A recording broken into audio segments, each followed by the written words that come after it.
Esto es Comunicación 5.0. Ante el tsunami desinformativo, razón abierta y sentido crítico en la comunicación.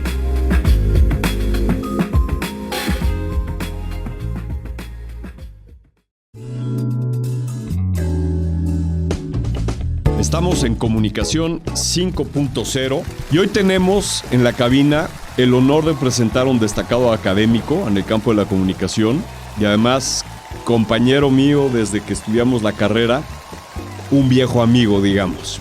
Jorge Hidalgo Toledo es doctor en Comunicación Aplicada por la Universidad de Anáhuac y miembro del Sistema Nacional de Investigadores Nivel 1. Ha sido líder en diversas organizaciones como la Asociación Mexicana de Investigadores de la Comunicación, AMIC. Participó también en la Academia Mexicana de la Comunicación, AMCO. Fue presidente del Consejo Nacional para la Enseñanza e Investigación de las Ciencias de la Comunicación, CONEIC. Y fue secretario también en la Asociación Católica de Comunicación. Ha publicado a lo largo de su trayectoria académica más de 10 libros y tiene más de 50 capítulos en obras nacionales e internacionales. Actualmente es coordinador académico de posgrados y coordinador del doctorado en Comunicación y Mercadotecnia Estratégica en la Facultad de Comunicación y también desde hace un par de años es responsable y el creador del Human and Non-Human Communication Lab también de la Facultad de Comunicación en la Anáhuac, México.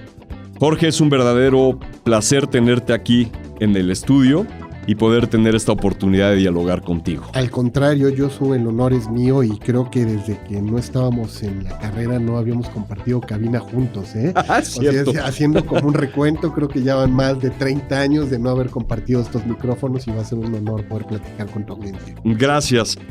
Oye, a ver, platícame por qué en toda tu carrera que has estado dedicado a la comunicación, después te volviste investigador a través del doctorado. ¿Por qué te interesaste en la intersección entre el cruce, o más bien sí, el cruce entre la comunicación y el mundo digital? Fíjate que fue una situación muy particular, Josu. A mí me tocó estar trabajando profesionalmente, como tú sabes, un tiempo en la parte editorial, después me metí a la parte de radio, estuvimos en su momento haciendo cuestiones de producción televisiva y justo en el inter de la participación en estos 3 medios tradicionales fue cuando empezó toda la transformación digital de nuestra industria. Entonces a mí me tocó estar colaborando en aquel entonces con periódicos como El Universal y El Reforma y ver esta transición de la máquina de escribir a la computadora. Empezar a ver que de pronto en la producción televisiva empezabas a utilizar ya computadoras como apoyo para la producción de supers, para generación de efectos. Entonces, en ese momento yo empecé a tener como mucha inquietud, siempre me gustó mucho el tema de las computadoras, estar jugando con ellas. Desde la carrera tuve mucha interacción con ese modo de producción, por decirlo así. Y fue creo que por ahí del 96 cuando en su momento Banamex lanzó el primer concurso para el desarrollo de Internet en México. Y yo ya traía varias ideas en ese momento de poder generar conceptos de comunidades virtuales, sistemas de streaming y producción de contenido utilizando esta nueva interfaz que era el Internet. Y entonces, como salió la convocatoria para el concurso, pues yo metí una propuesta de generar precisamente en ese entonces era el concepto de un portal con comunidades de aprendizaje llamado Homework. Obviamente no resulté entre ni los ganadores ni por nada, pero eso me generó como a mí mucha inquietud de, oye, esta herramienta creo que es más poderosa de lo que yo mismo me estoy imaginando. Okay. Y entonces como que mi interés por la parte aplicativa del Internet y el desarrollo fue lo que me movió. Entonces me tocó estar haciendo mucho, vamos a decirle como investigación y desarrollo en ese entonces en los lugares donde estaba trabajando para ver cómo podíamos utilizarla para hacer streaming. Entonces fuimos de los pioneros en su momento para tener en México los primeros podcasts que estuvimos generando y subiendo a la plataforma de iTunes. Ahí tuvimos mucha producción de podcast. Estuvimos subiendo transmisiones. De hecho, en aquel entonces el congreso que hizo y organizó ALAIC, que es la Asociación Latinoamericana de Investigadores de la Comunicación en México, lo hicieron en el campus del Tecnológico Monterrey, Estado de México. Me contactaron a mí para que yo les hiciera todo el streaming del congreso, ¿no? Entonces fue como empezar a jugar con la plataforma y al mismo tiempo tratar de conocerla. Y yo traía mucha inquietud sobre qué estaba pasando con el tema de las culturas juveniles en México. Entonces, como que era tratar de entender qué pasaba con las distintas culturas juveniles, las generaciones, y cuando de repente se me da el cruce de culturas juveniles, Internet como una nueva plataforma, fue como decir, oye, creo que aquí hay un área de oportunidad para investigar. Y fue cuando me invitaron, curiosamente, en aquel entonces, por ahí habrá sido del 2002, a la universidad a colaborar con el doctor Carlos Gómez Palacio para lo que ellos en aquel entonces estaban queriendo generar como el CICA, este Centro de Investigación en Comunicación Aplicada que tenemos, y tenían el concepto de las cátedras de investigación y estuvimos haciendo unas cátedras para Televisa, para la Fundación de Investigaciones Sociales, y el tema era tal cual, culturas juveniles, contenidos e Internet, y ahí vino como que mucho mi inquietud y fue cuando me empecé a meter de lleno a tratar de investigar pues esta nueva plataforma, qué estaba pasando con la interfaz de comunicación, qué tanto estaba logrando impactar las prácticas de consumo en los jóvenes adultos, en los adultos en ese entonces que eran en la transición entre baby boomers y generación X, y se abrió, te digo, como un abanico de posibilidades porque habíamos muy pocos investigadores en ese entonces haciendo esta línea. Me tocó coincidir en ese entonces en la Asociación Mexicana de Investigadores de la Comunicación con Gabriel Sosa Plata, el doctor Raúl Trejo del Abre, que estaban coordinando el grupo de Internet, Sociedad de la Información y Nuevos Medios, que lo acababa de fundar la asociación para empezar a discutir sobre esto. Y desde ahí me agarré y fue la línea que decidí tomar como parte de mi línea de investigación. Toda la parte de nuevas tecnologías, la parte de consumos culturales y sobre todo la parte de consumo por parte de las generaciones, ¿no? O nuevas audiencias que en ese momento le estábamos llamando. O sea que estabas en el momento adecuado, que no, con la mente adecuada y con la oportunidad adecuada. Sí, y ¿no? fíjate que a mí lo que yo creo que fue como un punto de vértice sin querer, como bien lo dices tú, de coincidencia, de que por un lado yo estaba trabajando, entonces conocía muy bien el fierro. Claro. ¿No? Y lo conocía en la operación desde la industria y programando. Y por el otro lado, estaba haciendo la investigación que apenas estaba gestando, que había muy pocos colegas que estaban metiéndose de lleno a estas investigaciones. Estaba ya el mismo Gabriel Pérez Salazar, estaba María Elena Meneses en aquel entonces también del TEC de Monterrey, Octavio Isla. Entonces, casi nos contabas con las manos. O sea, habíamos muy poquitos que nos habíamos metido a querer entender muy de fondo esto por los dos vértices, el profesional y el académico. Y sobre todo que tuviste, como lo acabas de decir, esta gran oportunidad de haber vivido en carne propia esta transformación digital de los medios tradicionales. O sea, de pronto, pues yo me acuerdo, tú y yo empezamos a editar audio todavía en cinta de carrete, cortando con cúter, literal. Exacto, y de milagro no nos tocó hacerlo en video, ¿no? Sí. Por unos años. Pero claro, a ti en el campo profesional te tocó de pronto migrar de eso a migrar al DAT, ¿no? y a las ediciones después no lineales, ¿no? Incluso en video también. Sí. Aquí nos tocó editar en consolas. Sí, de corte directo. De corte directo lineales y de pronto... Es más, ¿te acuerdas que había una consolita que nomás era corte directo? No hacía fade, no hacía nada. Nada, exacto. Pero de pronto en menos de 10 años después de que egresamos, o sea, es decir, del 95 al 2005... todo esto se transformó y justo fue cuando tú estabas en el campo profesional. Exactamente. Yo, de hecho, a mí me pareció fantástico haber vivido, por ejemplo, la transición de muchos de los primeros softwares que se hicieron para la edición de publicaciones, ¿no? Desde haber conocido desde el QuarkXpress, el PageMaker, el InDesign, después meterte a trabajar con DrumBase y con algunos otros y decir, oye, eso está evolucionando más rápido de lo que yo estoy aprendiendo a conocerlos. O sea, había softwares que apenas los dominabas. Cuando te decían, ya salió del mercado, ya no existe. Ya llegó una nueva tecnología, una nueva plataforma, y eso nos obligaba a estar como muy en el cambio, ¿no? En la ola del hype. Claro. Oye, y a ver, Entonces, estando, digamos, en esta gran oportunidad en el tiempo, con tu trabajo de todos los días enfocado en estas herramientas que se estaban transformando, entras a la academia, como con lo que acabas de comentar, invitado por el doctor Carlos Gómez Palacio, y pues digamos aquí todavía hay una confluencia mayor, porque no solamente ya en la práctica, sino también todo lo que traes en la mente tienes oportunidad de bajarlo a proyectos de investigación. ¿Cuáles fueron tus primeras líneas de investigación? ¿Cómo es que fuiste metiéndote y tú creando este trenzado entre, como lo acabas de decir, las culturas juveniles o las prácticas de consumo y la evolución de la tecnología? ¿Qué fue lo que viste en ese momento? Fíjate que fueron dos temas particulares y uno tiene que ver con la cátedra de investigación que tuvimos en ese entonces financiada por Televisa. Nos había hecho una pregunta que pareciera una pregunta hasta naif, Josu. Nos decían, ¿cuánto tiempo le queda de vida a la televisión abierta? Okay. Y nos dieron todo un año pagado de investigación para que les pudiéramos responder. Y ahí vino una interrogante muy fuerte incluso para nosotros cuando nos dieron esa cátedra, porque le decíamos, ¿pero por qué les preocupa tanto la televisión abierta? Y ellos esperaban, en su hipótesis, que yo les dijera, la televisión por cable te va a desplazar en 6 meses. Uh-huh. Esa es la hipótesis que ellos traían. Y en ese momento les dijimos, oye, pero ya te empezaste a preocupar por Internet, literal, y lo que viene de la televisión convergente, como le llamábamos en aquel entonces. Y ellos nos dieron una respuesta, eso a mí no me preocupa.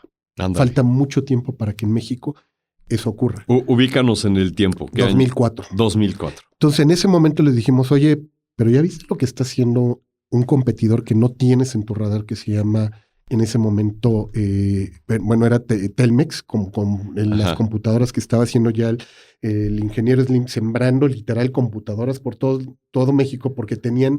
Si recuerdan, en aquel entonces el sistema de compra tu computadora y en el mismo pago mensual de tu telefonía se te descontaba una parte para tener internet, la computadora y telefonía. Y nosotros lo que le dijimos, oye, es que ellos ya la estrategia están sembrando la pantalla por la que va a salir tu competencia en unos años. Y la respuesta de ellos fue, eso no va a ocurrir. Falta muchísimo tiempo para que en México eso ocurra. Entonces, te dejo en el paréntesis ese contexto, porque cuando yo llego a la academia a empezar a investigar, lo que les dije es, ¿cuánto tiempo se tardaría la industria en permear esta tecnología y qué necesita? Y en el research que estuve haciendo, me encontré una categoría que hacía que todo, literal, lo que yo estaba trabajando, nuevamente volviera a hacer la convergencia, y era alfabetización mediática informacional. Okay. ¿Por qué? Porque la alfabetización mediática informacional, en ese entonces lo que venía trabajándose desde la década de los 70 era cómo podemos hacer que la radio, la televisión, la prensa, el cine, que eran los medios tradicionales, la gente los use, los consume, se apropie de ellos, los vuelva transparente en su vida y con ese empoderamiento transforme socialmente su vida. Pero estaba pensado en los medios tradicionales. Entonces mi pregunta fue, ¿eso mismo va a ocurrir con Internet? O sea, vamos a hacer ese cruce de uso, consumo, apropiación. Y si va a ser, ¿qué tendría que empezar a ocurrir? Alfabetizar a las audiencias. Y entonces dijimos, la manera como la industria va a llegar más rápido a consolidarse no solamente es implementando la tecnología, sino es alfabetizando a sus audiencias consumidores para que más rápido la utilicen. Entonces, quien se vea hábil formando críticamente y usando estas tecnologías va a hacer que rápidamente se democratice. Y fue lo que empezamos a identificar, que en el mundo ya había muchos programas de alfabetización, pero ya no eran alfabetización mediática informacional, sino era alfabetización digital.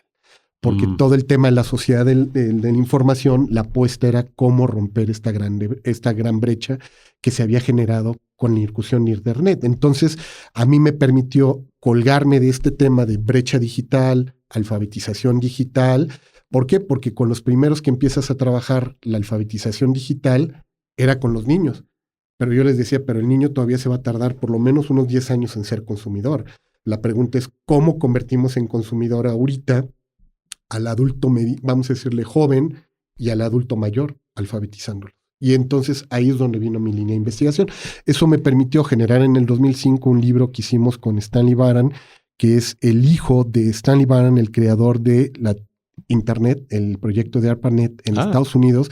Con ellos generamos el libro precisamente de alfabetización mediática informacional, el de cultura y literatura mediática, que fue el primer texto que sacamos. Y en ese libro justo lo que hacemos es contar la historia de cada uno de los medios tradicionales, cómo estaba surgiendo la historia del Internet, cómo se estaban dando los consumos y qué estrategias de alfabetización se estaban utilizando desde desde la prensa hasta el Internet. Y así hicimos como una gran revisión de todo lo que se estaba desarrollando.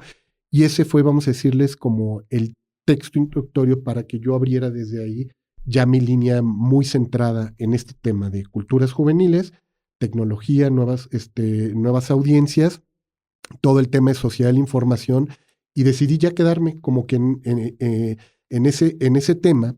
Y aquí en el SICA, cuando lo fundamos prácticamente para mediados del 2005-2006, que de hecho nuestro texto coincidió con la salida del SICA, fue empezar a preocuparnos por la ética de la comunicación. Entonces, incorporé esta nueva, como segunda línea, a mi línea para decir, sí es cierto, o sea, cómo se podría meter un componente ético a la alfabetización digital. ¿Por qué?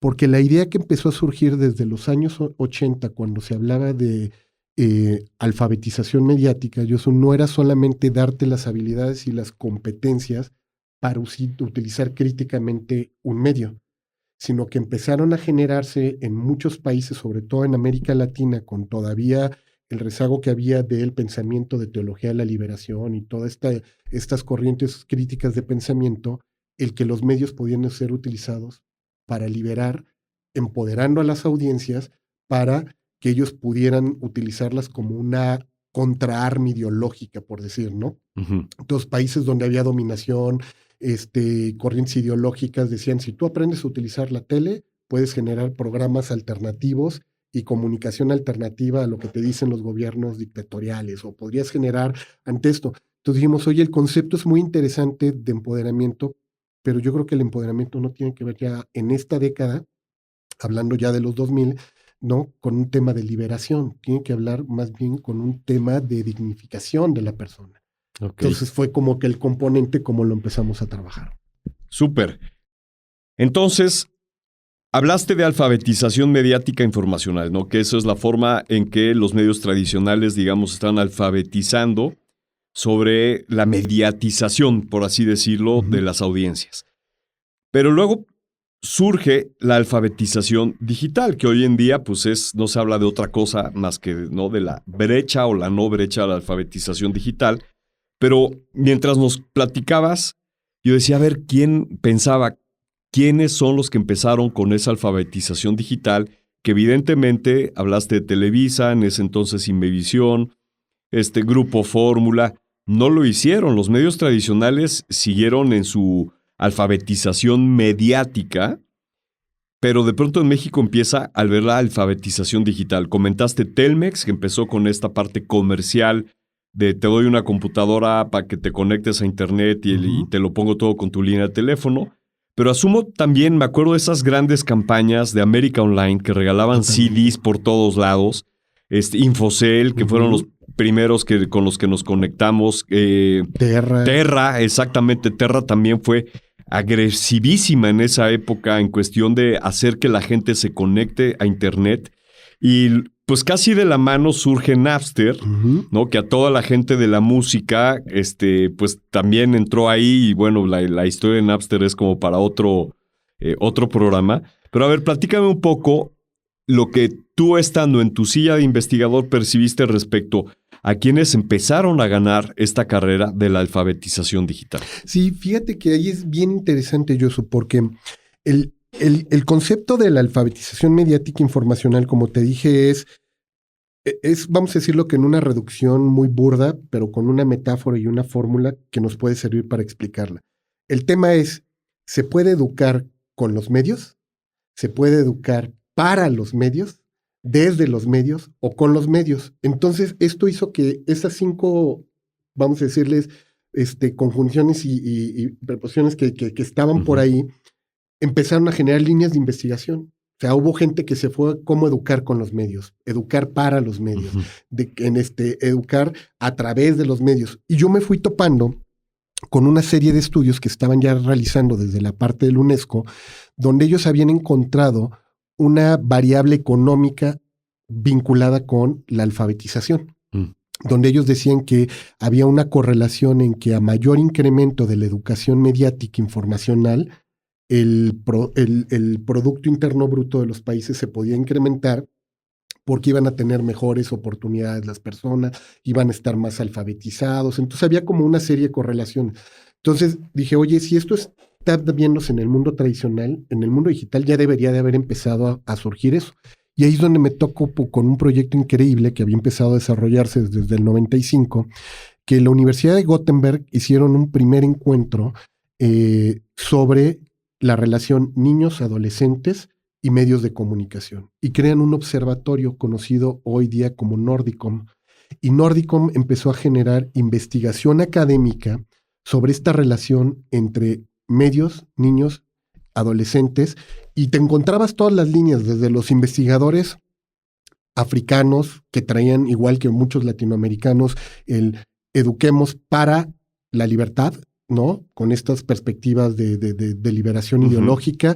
Estaban Asia y Pacífico con otra mentalidad de para qué educar en los medios, el mundo sajón. Y varios de los investigadores que estuvieron trabajando esa línea desde el 95 fueron convocados por 2 instancias nuevamente en el 2005. Nuevamente coincidente, fíjate, cuando yo casi estaba empezando.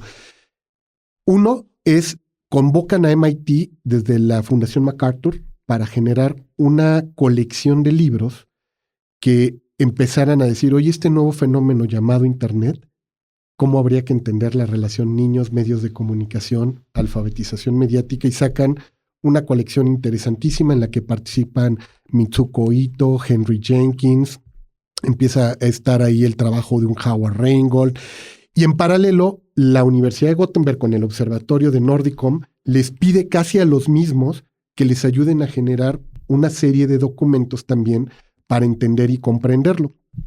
Y nuevamente ahí aparecen uno de los que para mí ha sido como de estos mentores intelectuales, sin que lo sepa, que es David Buckingham. David Buckingham fue justo uno de los padres de la London School of Economics, que empezó a trabajar la alfabetización mediática, descubre igual el tema de Internet, lo digital, y lo lleva al terreno digital. Todo el tema. Y él es de los primeros en llamar alfabetización digital, alfabetización intermedial, colabora con el Sonia Livingston, empiezan a participar, te digo, algunos otros colegas de la Universidad de Stanford, MIT. Y esas 2 colecciones a mí me abrieron los ojos, literal, porque fue como verlo muy claro. Y te digo, en las coincidencias, yo me acuerdo que cuando Televisa nos preguntó el tema de cuánto que le queda de vida y le empezamos a mencionar todo el tema de Internet y lo digital, en una ocasión, una de las vicepresidencias nos habló y nos dijo, oye, fíjate que nos topamos que la UNESCO está dando apoyos y reconocimientos a los medios de comunicación que contribuyan en la alfabetización mediática. Platícanos qué es esto. O sea, fue así como de, nos están diciendo que esto sirve, ustedes ya se metieron y le dijimos, sí, justo andamos justo en ese tema, tratando de ver qué es lo que está pasando, porque a ellos lo que les interesaba era, si ellos demostraban que estaban alfabetizando a sus audiencias de manera crítica y responsable, podían incluso recibir algunos tipos, no solamente de apoyo, vamos a decirles, como medios, sino apoyos en los marcos legislativos, en la parte regulatoria, porque si recuerdas, en ese entonces lo que se estaba viviendo en las batallas en muchos de los países era este paso de la desregulación de los medios por incursionar en la autorregulación. Y la autorregulación, vamos a decirle que es una fórmula que a los medios les conviene muchísimo porque es, yo genero mi código de ética, genero mi manual de autorregulación y le aviento la bronca a alguien más. ¿Y a quién le cae la bronca? Al receptor. Claro, y es que al mismo tiempo estamos hablando de la misma época de la burbuja de las .com. Exacto. Entonces ahí todo lo que hablamos hace rato de todas estas nuevas empresas tratando de alfabetizar el que la gente acceda a Internet y lo empieza a utilizar como un recurso. En aquel entonces era más informativo que de entretenimiento porque el ancho de banda no te daba para otras cosas. Claro. Pero ya empezó a hacer competencia de esta parte informática a los medios, ¿no? Y los medios pues cayendo en esto que tú estás comentando. Oye, ahorita, mientras lo comentas, me viene a la duda. Todos estos proyectos, digamos, estamos hablando del Observatorio Nordicom desde 1995 y esto que estamos hablando ahora alrededor de 2004-2005, ¿no? Que es los .com, la autorregulación de los medios, ¿no? Como despertar de los medios de, caray, esto es una amenaza o no es una amenaza. Claro. Hoy en día hay alguien que esté, digamos, jalando el hilo de todos estos proyectos de investigación. O sea, estaría muy interesante, o no sé si exista, alguien que diga, mira, en el 2004, 2005 estábamos diciendo esto y la verdad es que sí sucedió o se desvió hacia acá. ¿Existe eso en la actualidad? Sí, de hecho muchos de estos gurús que en ese entonces, te digo, aparecieron en el 2005, sobre todo convocados por la MacArthur Foundation y Nordicom y la Universidad de Gothenburg, e incluso trabajando en MIT, Stanford, ya traía, muchos de ellos, pues imagínate, eran, yo creo que de verdad, investigadores de unos 30, 40 años, seguramente ya que traían un expertise fuerte en lo tradicional, conociendo lo digital, pues de ahí a la fecha se han convertido en las grandes vacas sagradas de la investigación, ¿no? Tú te sigues topando a un Henry Jenkins, pero ya su preocupación ya anda en otros terrenos, ¿no? Él ya, por ejemplo, su tema central tiene que ver con fandoms, culturas. Hoy está estudiando nuevamente culturas juveniles, el fenómeno del K-pop, está investigando todo el fandom alrededor del transmedia, que él fue uno de los creadores del concepto de transmedia, ¿no? Okay. Entonces, te puedes encontrar cómo sus líneas de investigación tuvieron más o menos trayectorias como estas. Ven la convergencia digital, de hecho el famoso libro de Convergence Culture de Henry Jenkins justo hace pie en cómo se da este vértice entre el mundo de los viejos medios, los nuevos, abre la visión para muchos de cómo empezar a estudiarlos. Él lo que propone es irnos por 3 líneas, dice entender cultura popular, entender nuevas tecnologías y fandoms. Él dice que si uno se mete a estudiar estos 3 ejes, seguro en algún momento va a entender el futuro. Porque dice, son las 3 grandes bloques donde se está consumiendo, en términos de mercado, donde está la mayoría. Dice, están en la cultura popular consumiendo todo, series, cómics, películas. Entonces, dice, si tú los vas siguiendo, pues siempre vas a estar al día. Si estudias fandom, siempre vas a estar al día porque los fandoms son los consumidores más ávidos de cualquier cosa y se meten de lleno. Y estar a la punta tecnológica siempre te va a dar la posibilidad de ver un poco la racionalidad que está moviendo a la industria.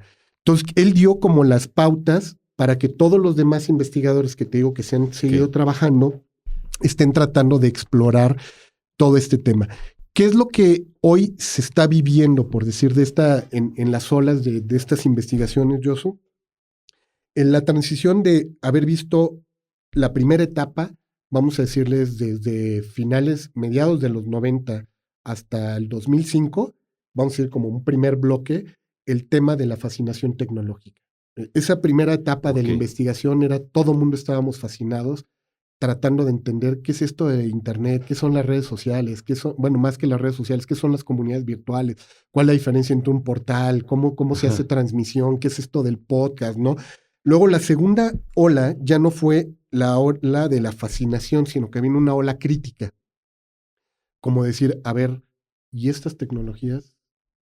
Vamos a ver a quién están beneficiando. Entonces, con una perspectiva más, por decirlo así, de la economía política de la comunicación, tratar de ver quiénes están detrás, cuáles son sus intereses, si hay líneas ideológicas, quiénes son los nuevos gigantes hegemónicos, cómo se están peleando el territorio. Pero es paradójico porque en esa, vamos a decirles, como pequeña curva que se está dando de innovación, fueron surgiendo otras tecnologías, ¿no? O sea, mientras todo el mundo... la ola crítica, más o menos. Desde los 2005 más o menos al 2015, calcúlale por ahí en esos 10 años que se dio. Pero en el Inter, fíjate, en el 2007 es el nacimiento y boom de las redes sociodigitales. O sea, es cuando ya tenemos un Facebook operando, pero ya habíamos tenido 6 Degree, ya habíamos tenido Fotolog, ya habíamos tenido incluso el mismo YouTube que estaban...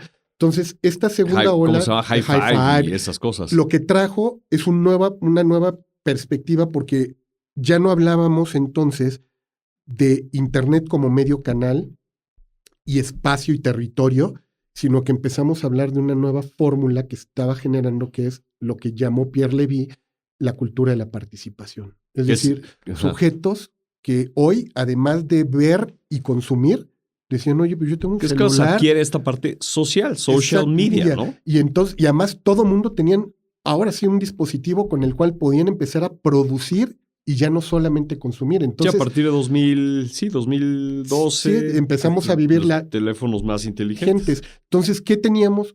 Ya a jóvenes, fíjate, y digo jóvenes porque la primera etapa eran adultos. O sea, los desarrolladores de Internet, tú los veías, por mucho que te digan que estaban desde un Jeff Bezos, o sea, generando el mismo concepto de Amazon, ya no eran tan chavitos, o sea, ya eran adultos. Pero en la segunda era, eran los niños, adolescentes, que ahora decían, pues yo ya vi mi papá todo el tiempo con la computadora, metido en Internet, metido en redes sociales, ¿qué puedo hacer yo con mi computadora, mis videojuegos? Y empiezan a involucrarse. Y la cultura de la participación es toda una nueva era porque volvió a generar el mismo efecto.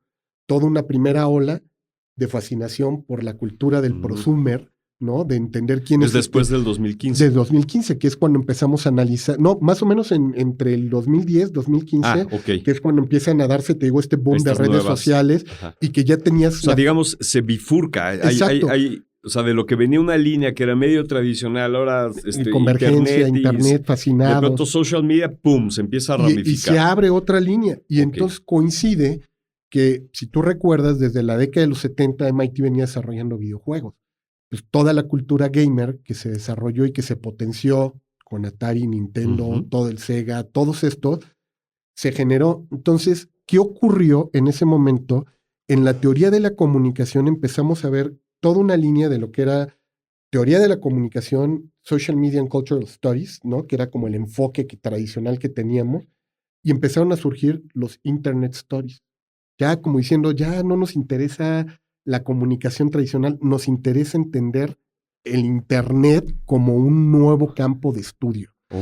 Y empiezan a tratar de entender, y ahí es donde empiezan a surgir muchas categorías, por ejemplo, como cultura digital, ciberespacio, comunidades virtuales en las discusiones, porque esa gente lo que le empieza a interesar es todo lo que ocurrió a partir del boom del Internet. Esa época estaba el Second Life, ¿no? O sea, Second Life. Por ahí venía que ya era esta parte como virtualosa. Sí, exacto. Entonces imagínate todo eso que ya no era nada que ver con la lógica de los medios como los habíamos entendido, concebido y aprendido nosotros en la teoría tradicional. O sea, ya toda la nueva gama de canales, medios y plataformas que están surgiendo tenían componentes de interacción, de hiperconexión, tenían esta lógica de tú puedes escribir sobre lo que estás jugando o sobre con la gente que estás interactuando. No necesariamente fue una transformación cultural, sino fue una generación de una nueva estructura cultural. Totalmente, Josué. Entonces imagínate que mientras está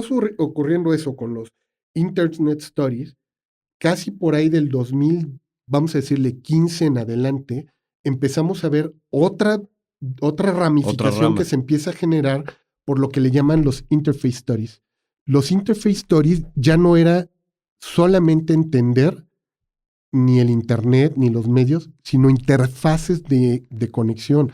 Y en una interfaz puede venir todo, desde este termo. ¿Cómo hago que este termo tenga un dispositivo, o sea, no que solamente me marque la temperatura? el nodo de conexión, sino la interfase completa. Que estaba generando estas nuevas formas de relacionarse digitalmente, que por entretenimiento, o sea, cultura. Entonces, lo que estamos viviendo ahorita es un boom de varias aristas que derivan del primer concepto de sociedad de la información hasta lo que te digo, o sea, los estudios de Internet, los estudios de interfaz, está toda la parte de los estudios de videojuego, está toda la línea que se ha desarrollado ahorita bajo esta nomenclatura que le pusieron en la cuarta revolución industrial, los del Foro Económico Mundial, que abrió otro territorio de exploración. A ver, y ahorita vamos a platicar porque te tocó vivir, ¿no?, el paso de lo tradicional.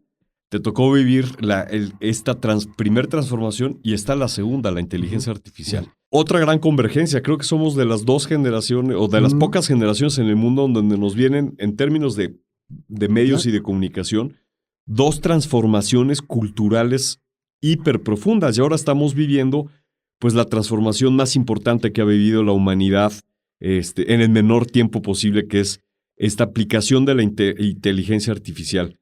Entonces, haciendo un resumen, ¿no? Vienen todas esta serie de estudios, ¿no? La fascinación tecnológica, toda la parte o la crítica, ¿no? Decir, bueno, ¿y quién está detrás? ¿Y cómo están los poderes y las hegemonías? Pero al mismo tiempo se empieza a abrir una nueva rama que es toda la parte de los estudios del Internet. O sea, ¿qué es el Internet? Ya no es un media, es algo mucho más complejo.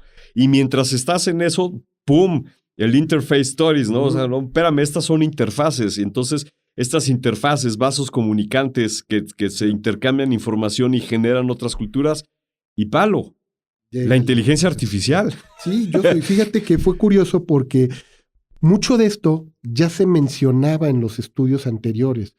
O sea, estamos hablando... ¿Había una especie de predicción o de modelación hacia el futuro? Pues más bien yo creo que como líneas de investigación, porque por ejemplo los científicos de datos y los ingenieros que desde el 56 habían empezado a trabajar el desarrollo de la inteligencia artificial, los sistemas de cómputo, toda la parte de la evolución de las computadoras como tal, entre herramienta hasta interfase, canal, y hoy que vuelven a convertirse como el corazón de muchos de nuestros medios, eran como ciencias que estaban empezando a converger, y ahorita, con el boom de este momento que estamos viviendo, empezamos a ver que ya cuando hablamos de Big Data, pues Big Data, la única diferencia es cómo procesamos ahora esa data.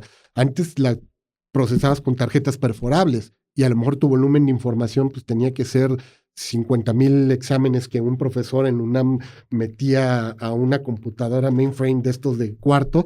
Hoy pues te lo haces eso en nada, ¿no? O sea, pero ya tienes en paralelo todos los que trabajaban en Big Data, los que empezaron a trabajar en inteligencia artificial, los que están haciendo blockchain, todos los que empezaron a hacer robotización. Entonces, ahorita estamos viviendo un momento donde vuelven a hacerse toda la convergencia de todas estas tecnologías, en lo que, te digo, los del Foro Económico Mundial, Schwab, por ejemplo, el caso del presidente denominó la cuarta revolución industrial, ¿no? Pensando en que el Internet había sido el energético que detonó y expandió rápidamente toda esta nueva forma de producción. Pero hacia dónde quiero llevarnos en esta parte es que lo que nos ha tocado vivir en los últimos 40, 50 años es un cambio de contextos. Cambiaron los escenarios y el ecosistema mediático y de todas las industrias. O sea, antes hablamos de industria de medios y pensabas en un medio.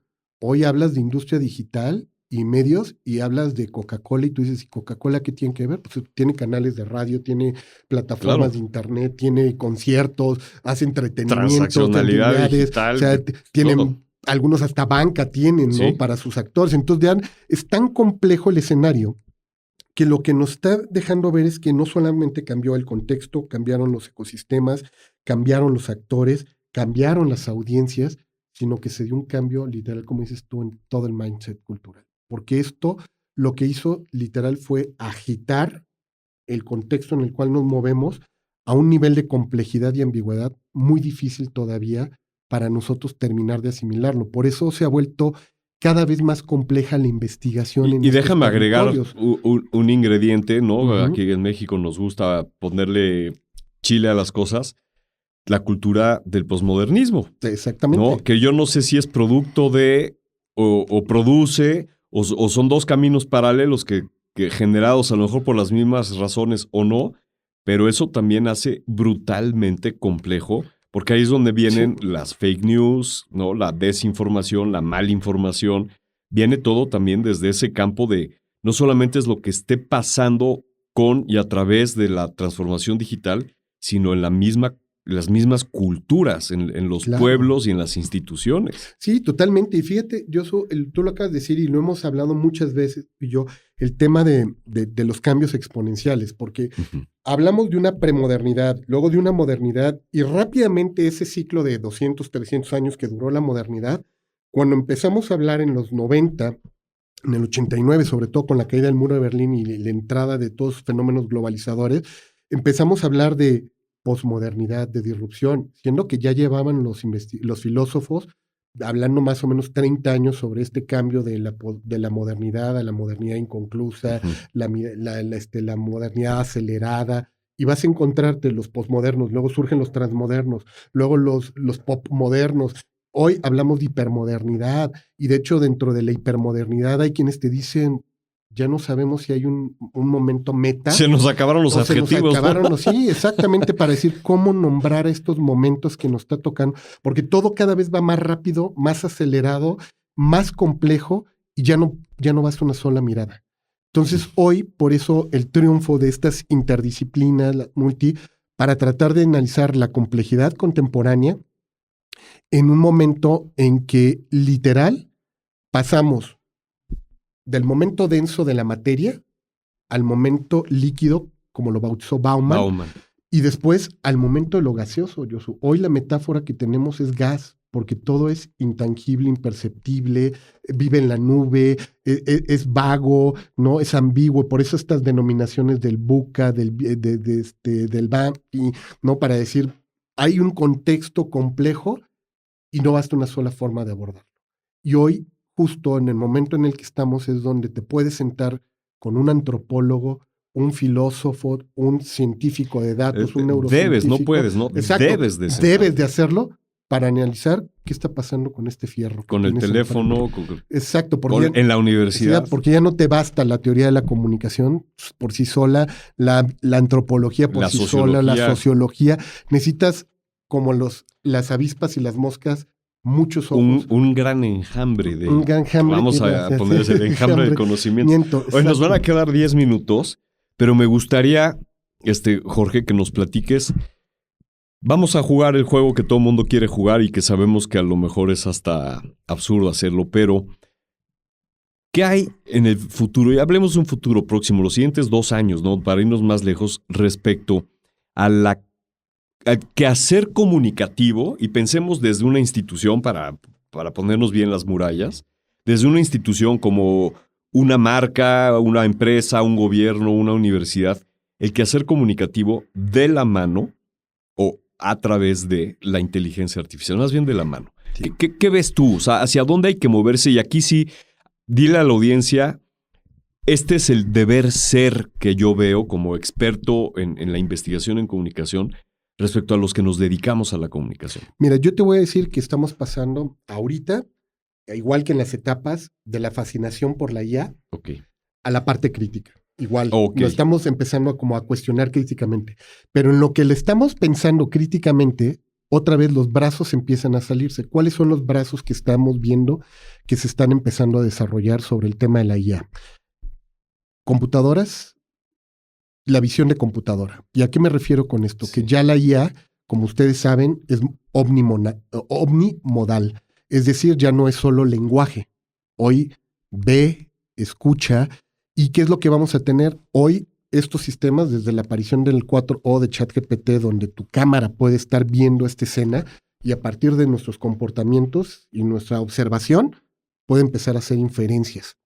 Entonces vamos a empezar a tener un giro hacia la visión computacional. O sea, donde las compañías... Y ese es el hardware. Y luego métele el software. Claro. También estamos a 12:15 de la computación cuántica. También. Sí, pero imagínate, yo pienso como las marcas. O sea, dices, bueno, ¿y a mí qué me va a beneficiar que tengas hoy una visión, computadoras visuales? Pues muy sencillo. Nos están viendo caminando, te ven deprimido y con tu estado psicoemocional la cámara registra cuál es hoy tu comportamiento, se va a rastrear todo tu patrón de consumo y te empieza a mandar comunicación personalizada solo por haber visto tu chocolates rostro, o cafés, lo que te quita la depresión. Exactamente, ¿no? Y te empieza a mandar un mensaje. Entonces, la computadora, pues esto mismo en una fábrica. Imagínate que en una compañía estén diciendo, vamos a hacer ahorita una sesión de trabajo para mejorar los procesos de la fábrica, ve cómo se están comportando los empleados y dice, este cuate no nos sirve porque no colabora o su participación es nula en pero fíjate cómo se comporta en esto, hay que hacer reingeniería. O sea, Big Brother a lo bestia, a todo lo que da. Esteroides. Exacto, ese va a ser el giro computacional. El segundo es el giro emocional. Hoy se está trabajando muchísimo para todo el tema emocional porque es donde entran las neurociencias. ya vinculadas con la Big Data. ¿Por qué? Porque es simple y sencillamente saber, a partir de estos estados psicoemocionales, cómo mejorar la vinculación, comunicación, interacción con todo, consumidores, personas, pero también esto va a tener que ver con un problema que estamos viviendo en estos momentos que tienen que ver con soledad, tristeza, depresión, que están incrementando en el mundo, y hay toda una línea de investigación sobre esa parte de el giro emocional. Okay. Está todo el tema de la computación con memoria. Y esto fíjense que es algo que sí debería de empezar a preocuparnos tanto a los investigadores críticos como a los que vamos a ver, porque a partir de este año ustedes ya empezaron a ver que la inteligencia artificial se va a alimentar de toda tu producción de recuerdos. Ojo, vean lo que estoy diciendo. Meta, ¿con qué entrena a su inteligencia artificial? Con tu timeline. Entonces tiene tu memoria incrustada. No es en datos, es tu memoria. Entonces cuando tú le digas, oye, ¿cómo reactivar la memoria de Yosu? Si el día de mañana llegara a sufrir, esperemos que no, una enfermedad crónica degenerativa, te pueden reconstruir toda tu memoria con esta inteligencia artificial y tal. Bueno, ¿eso en qué se traduce? En términos de consumo, en términos de comunicación, de dominación ideológica. O sea, trae un tema muy interesante porque ya son computadoras con memoria. Ya no es nada más con datos, no, sí, con transacciones memoria. bestiales. No, es memoria de sujetos alimentados y entrenando. Pero hoy 4O ya se percibe ese tema de la memoria. Exactamente. Entonces, ¿hacia dónde nos lleva esto, Yosu? Las computadoras que van a estar trabajando. Si ya tienes memoria, visión e historia, empiezas a tener el trabajo sobre la conciencia. Ay, güey. Que es hacia donde se va a empezar a dirigir mucho del desarrollo, porque parte de lo que están apelando muchos de estos desarrolladores es poder generar sistemas que sean lo más parecido al humano. Y que era lo que hoy no tenía la computadora. La computadora no tiene tu historia. Hoy ya la tiene, con todo lo que te acabo de decir. Tiene tus contextos, porque puede observar y tiene un framework sobre el cual se mueve enorme y un scopus enorme de data para reconstruir contextos. No los tenía. Le falta biología.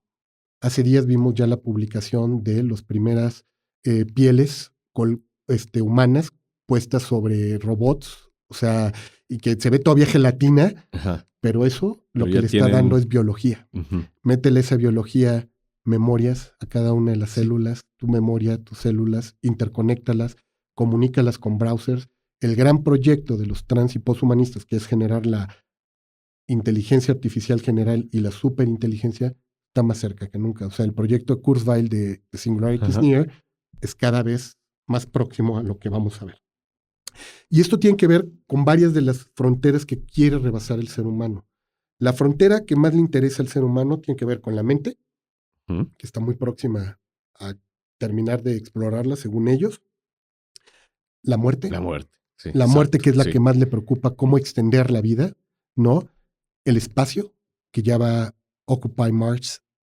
O sea, Elon Musk ya va detrás de esa frontera que es el espacio, cómo empezar a conquistarlo, y la profundidad de la Tierra. Porque ahí es donde creen que pueden venir las nuevas energías. Las nuevas energías y nuevas cosas que pueden alimentarla. Entonces, si te fijas, lo que ellos están explorando, que es la frontera de la muerte, la frontera de la mente, la frontera del espacio, la frontera del interespacio en nuestro planeta, pues están muy próximos todas las ciencias a que pudieran hacerlo, y la mejor herramienta para lograrlo es lo que estamos haciendo con inteligencia artificial, computación cuántica, machine learning, ¿no? Y toda esta data. Es que, bueno, estos últimos 5 minutos dan para muchísimo. Yo creo que vale la pena que volvamos a tener una reunión y abordemos esta perspectiva quizá un poquito más filosófica, ¿no? Hoy la gente tiene temor de que por alguna razón que desconocen podrían perder su trabajo, ¿no? Y estamos hablando desde los jóvenes hasta gente de nuestra generación. Y nuestra respuesta siempre ha sido, y digo nuestra porque tú y yo lo compartimos, es, no, a ver, métete y opera la inteligencia artificial, entiéndala, porque va a ser tu mejor defensa, ¿no? Pero con esto que estás hablando, sí, ya se desborda, porque ya yo me niego y me moriré, espero, negando el que la inteligencia artificial alcance la conciencia. Pero, ¿y sí? Sí, o sea, entonces yo creo que vale la pena que lo hablemos, y eso lo podemos dejar para una siguiente. Incluso podemos invitar otras personas a la mesa que nos abonen y hacemos un programa más extenso. Pero me falta la pregunta más importante de este programa, mi querido Jorge. ¿Cuáles son los mejores tacos de la Ciudad de México? Híjole, depende de cuáles, Josu. Y de la hora. Y de la hora, porque yo te podría decir, te puedes encontrar unas maravillas en la colonia Narvarte, ¿no? Que te puedes encontrar ahí en Cumbres de Maltrata, unos de tripa con no los conozco. Con suadero, maravillosos. O unos campechanos aquí de barbacoa que te puedes encontrar en Jesús del Monte, en Huixquilucan. Entonces, hay por donde le rasques, ¿no? Pero así, si tú dices, hijo, no puedo no probarlo, no, o sea, que digas, si desaparece me da algo. Híjole, yo te diría el de la Narvarte y el de Jesús del Monte, si te gusta la barbacoa. Buenísimo, pues entonces nos quedamos con esta asignatura pendiente de hablar más de esta parte filosófica de la inteligencia artificial, pero te agradezco mucho, Jorge, este gran barrido, porque estoy seguro de que por lo menos a mí, y estoy seguro que a la audiencia, nos has ayudado a disecar algo que es bien difícil de comprender, y con esta estructura que nos diste, esta línea de tiempo y esta serie de sucesos, nos ayuda a entender dónde estamos parados, de dónde venimos y sobre todo, pues, cómo abordar lo que viene. Y creo que eso es oro molido para todos los que nos dedicamos a la comunicación. Entonces agradezco de verdad muchísimo tu participación, Jorge. Es un placer tenerte en la Facultad de Comunicación de la Universidad de Anáhuac y pues seguiremos en esta pelea de hacer lo correcto. Así es, Dios. Pues muchísimas gracias, el honor ha sido mío y esperemos que este review que tratamos de hacer el día de hoy pues les sea de utilidad a tu audiencia. Gracias, esto es Comunicación 5.0. Nos vemos en nuestro siguiente episodio. Gracias por estar aquí. Comunicación 5.0 es para todos. Nos vemos en nuestra siguiente emisión.